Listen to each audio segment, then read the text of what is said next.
আজকের এই ভিডিওটা তোমাদের অনেকেরই কিন্তু ভীষণভাবে কাজে লাগবে।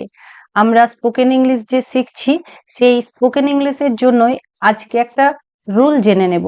যে রুলটা জেনে নিলে তোমরা যদি একটু খেয়াল করো, এই ধরনের যে কথা খাওয়া যেতে পারে, বলা যেতে পারে, বিক্রি করা যেতে পারে, এই ধরনের যে কথাগুলো আমরা প্রতিদিনের জীবনে বলি, সেই কথাগুলো কিন্তু খুব সহজেই আমরা কিন্তু বলতে পারবো যদি একটু নিয়মটা জেনে নিই। এই একটা নিয়ম জেনে আমরা কয়েকশো, কয়েক হাজার সেন্টেন্স কিন্তু নিজেরাই বানাতে পারবো।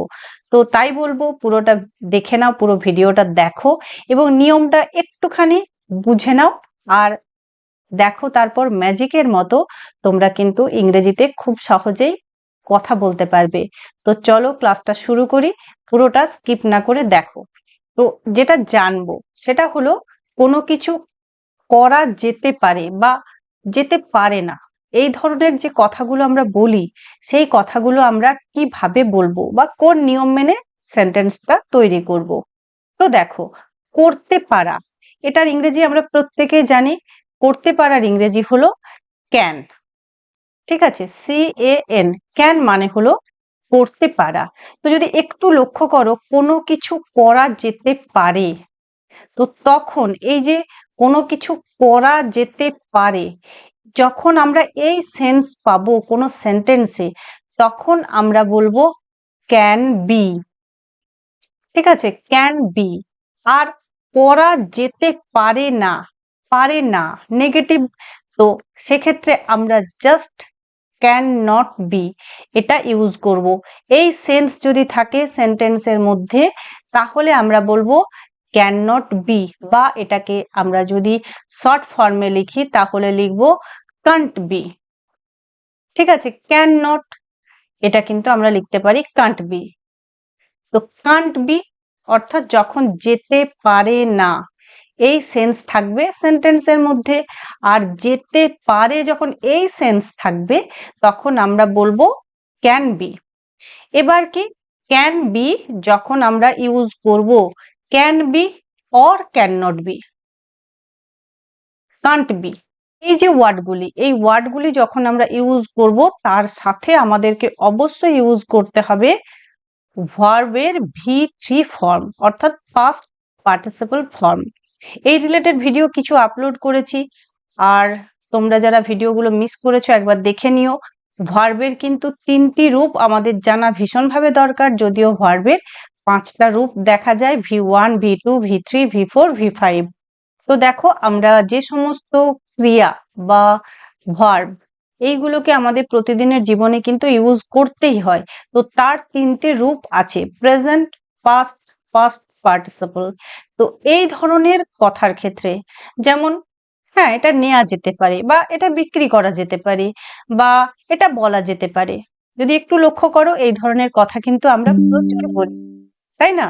তো তখন বলার সময় আমরা যে কাজটা করছি বা যে কাজের কথা বলছি, সেই কাজের, সেই ক্রিয়ার রূপের, সেই ভার্বের আমাদেরকে থার্ড ফর্ম ইউজ করতে হবে। এবার থার্ড ফর্ম কি, যেমন দেখো, থার্ড ফর্ম হলো, যেমন খাওয়া, ইট, এটা হলো V1 রূপ। তারপর V2 রূপ হলো এট, এট, এবং V3 রূপটা হলো ইটেন। তো এটাই হলো ভার্বের V3 রূপ, ইট, এট, ইটেন। আবার দেখো, যদি আমরা আরেকটা খুব কমন ভার্ব নিই, যে গো, V1 রূপ গো, তারপর হলো ওয়েন্ট, তারপরে হলো গন। তো এই যে গন, এই রূপটা কিন্তু আমাদেরকে ইউজ করতে হবে এই ধরনের কথার ক্ষেত্রে। এবং আমরা যদি পজিটিভ অর্থে অর্থাৎ ক্যান বি বসাই, তাও আমাদেরকে V3 রূপ, বা যদি নেগেটিভ অর্থে না অর্থে আমরা কান্ট বি, ক্যান নট বি বসাই, তাও কিন্তু আমাদেরকে ভার্বের V3 রূপটিকেই ব্যবহার করতে হবে। তো এই হলো নিয়ম। এবার চলো আমরা কিছু কমন সেন্টেন্স দেখে নিই, যে সেন্টেন্স গুলো দেখে নিলে কিন্তু তোমাদের অনেকটা হেল্প হবে, বা তোমরা আসল ব্যাপারটা আরো ভালো করে বুঝতে পারবে। ঠিক আছে, এইটুকুই বলার, এইটুকুই নিয়ম, কোনো ভয়ের কিছু ব্যাপার নয়, বিশাল কিছু গ্রামাটিক্যাল ব্যাপার তাও কিন্তু নয়। জাস্ট এটা মনে রাখবে, আমরা কোনো কিছু করা যেতে পারে তখন আমরা ক্যান বি সাথে ভার্বের V3 রূপ ইউজ করব। আর যেতে পারে না, করা যেতে পারে না, এটা বোঝাতে বা এই সেন্স থাকলে আমরা কিন্তু কান্ট বি সাথে ভার্বের V3 রূপ ব্যবহার করব। তো দেখে নাও কিছু এক্সাম্পল, খুব ভালো লাগবে। তো দেখো, যেমন যদি একটা কোনো খাবার দেখে আমরা এরকম বলি, হ্যাঁ এটা খাওয়া যেতে পারে, তো এটা খাওয়া যেতে পারে, তাহলে সেক্ষেত্রে আমরা কিভাবে লিখবো দেখো সেন্টেন্সটা, এটা তো ইট। এবার এখানে কি আছে, যেতে পারে, ঠিক আছে, তাহলে আমরা বসাবো can be, it can B. এবার এখানে ভার্ব কি, ক্রিয়া কি, কাজ কি, খাওয়া। তো খাওয়ার ইংরেজি আমরা প্রত্যেকে জানি ইট, তো তার যে V3 রূপ, থার্ড ফর্ম, ফার্স্ট পার্টিসিপল রূপ হলো ইটেন, তাহলে আমরা বলবো it can B eaten, just হয়ে গেল। এটা খাওয়া যেতে পারে, এই কমন কথাটা আমরা এভাবে বলতে পারি, yes it can B eaten. তুমি স্মার্টলি বলো, অনেকেই চমকে যাবে তোমার ইংরেজি বলা দেখে। Yes it can B eaten, হ্যাঁ হ্যাঁ এটা খাওয়া যেতে পারে। পরেরটা দেখো, কোনো একটা বিষয়, কোনো একটা কথা তুমি কাউকে জানাতে চাও কি চাও না, কেউ জিজ্ঞাসা করছে, তো তুমি তাকে তার আনসার হিসেবে বলতে চাইছো হ্যাঁ হ্যাঁ এটা জানানো যেতে পারে, তো বলবো yes it can B informed, অর্থাৎ এটা, তো ইট। এবারে এখানেও দেখো পজিটিভ সেন্স আছে যেতে পারে, তো আমরা ইউজ করব just can be, it can B জানানো, তো তার যে ওয়ার্ড সেটি হলো ইনফর্ম, তো ইনফর্মের থার্ড রূপ হলো informed. Yes it can B informed, yes it can B informed, হ্যাঁ এটা জানানো যেতে পারে। তো এটা জানানো যেতে পারে বলতে চাইলে বলে ফেলো ইয়েস বা ইট ক্যান বি ইনফর্মড। এটা বিক্রি করা যেতে পারে, এটা বিক্রি করা যেতে পারে, তো এখানে আমরা পজিটিভ সেন্স পাচ্ছি, তো বলবো ইট ক্যান বি বিক্রি করা, সেল, তো তার থার্ড ফর্ম হলো sold, it can B sold, SOLD, it can B sold, এটা বিক্রি করা যেতে পারে, এটা করা যেতে পারে।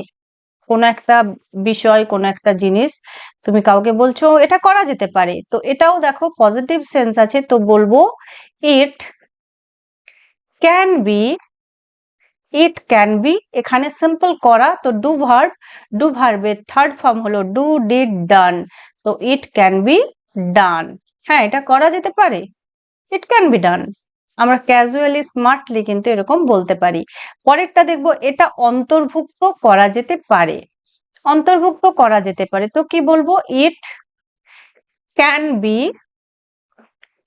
অন্তর্ভুক্ত করার ইংরেজি হলো বা ওয়ার্ডটি হলো ইনক্লুড, তো included, yes it can be included, INCLUDED, it can be included. Okay, তো দেখো কি হলো, এটা খাওয়া যেতে পারে, এক নম্বর এটা খাওয়া যেতে পারে, ইট ক্যান বি ইটেন, ঠিক আছে। 2 নম্বর এটা জানানো যেতে পারে, ইট can B informed, just casually বলে ফেলো ইট ক্যান বি ইনফর্মড। এটা বিক্রি করা যেতে পারে, এরকম সেন্স তুমি বলতে চাইলে বা বোঝাতে চাইলে বলো ইট can B sold, it can B sold.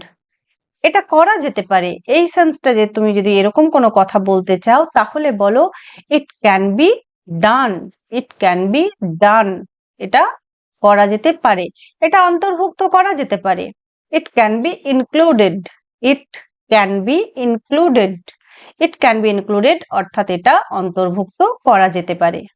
চলো আরো কয়েকটা সেন্টেন্স দেখে নিই, এরপর তোমরা ভিডিওটাকে একটু পজ করে রেখে চেষ্টা করো আর পরে আমার সাথে মিলিয়ে নাও, দেখো কতটাই সোজা, ঠিক আছে।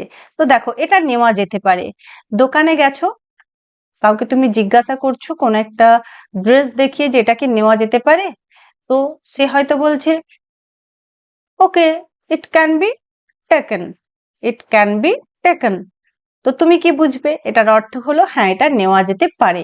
বা তোমাকে যদি কেউ জিজ্ঞাসা করে তুমি বলতেই পারো ইট can be taken, it can be taken, অর্থাৎ এটা নেওয়া যেতে পারে। তো এটা নেওয়া যেতে পারে আমরা বলবো it can be taken, TAKEN, it can be taken, এটা নেওয়া যেতে পারে। এটা বিক্রি করা যাবে না, এটা বিক্রি করা যাবে না, এরকমও কথা বলার প্রয়োজন হয়। তো দেখো এখানে আমরা সেন্স পাচ্ছি না, নেগেটিভ। তো জাস্ট কিচ্ছু ভাবার দরকার নেই, can't be, can not be. তো সিম্পল একই কথা বলবো, ইট ক্যান বির পরিবর্তে জাস্ট বলবো কান্ট বি বা can not be. It can be sold, এটা বিক্রি করা যাবে না। দেখছো, সেল, বিক্রি করা, সেল, তার থার্ড ফর্ম হলো sold. It can not be sold বা it can't be sold. It can't be sold, এটা বিক্রি করা যাবে না, এটা দেওয়া যাবে না। সিম্পল একটা কথা, এটা দেওয়া যাবে না। কোন একটা জিনিস কেউ চাইছে, তুমি বলছো না না এটা দেওয়া যাবে না, তো বলবো no, it can't be given. No, it দেওয়া যাবে না। তো negative sense, it can't be দেওয়া, গিভ তার third form given. It can't be given, এটা দেওয়া যাবে না, ইট কান্ট বি গিভেন। এটা খুঁজে পাওয়া যাবে না, এটা খুঁজে পাওয়া যাবে না। আমরা অনেক সময় বলি খোঁজার দরকার নেই, এটা খুঁজে পাওয়া যাবে না। তো সেক্ষেত্রে আমরা বলতে পারি এটা খুঁজে পাওয়া যাবে না। তো বলবো ইট যাবে না। তো বুঝে গেছো নিশ্চয়, can't be, it can't be, it can not be, it can't be find মানে খোঁজা। তো ফাইন্ড তার থার্ড ফর্ম হলো ফাউন্ড।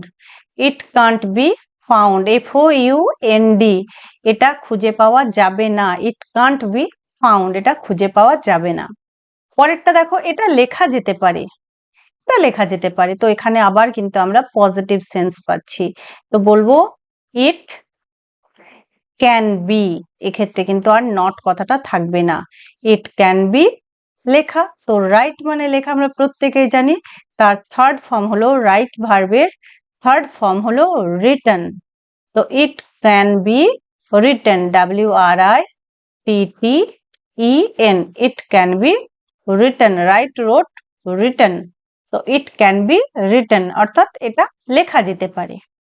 তো এই রকম কিন্তু আমরা যদি নিয়ম বুঝে নিই এবং নিয়মটা বুঝে যদি আমরা এই ধরনের সেন্টেন্স গুলো একটু খেয়াল করি, তাহলে দেখবে নিজেরাই কিন্তু খুব সহজেই বলতে পারছো, মুখস্থ করার দরকার হবে না।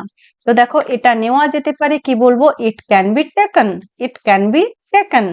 এটা বিক্রি করা যাবে না, তো বলবো ইট can't be sold, it can not be sold, it can not be sold, it can't be sold.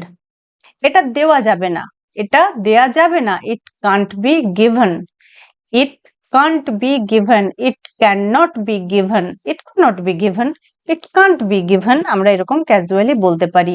এটা খুঁজে পাওয়া যাবে না, ইট can't be found, it can't be found, এটা খুঁজে পাওয়া যাবে না।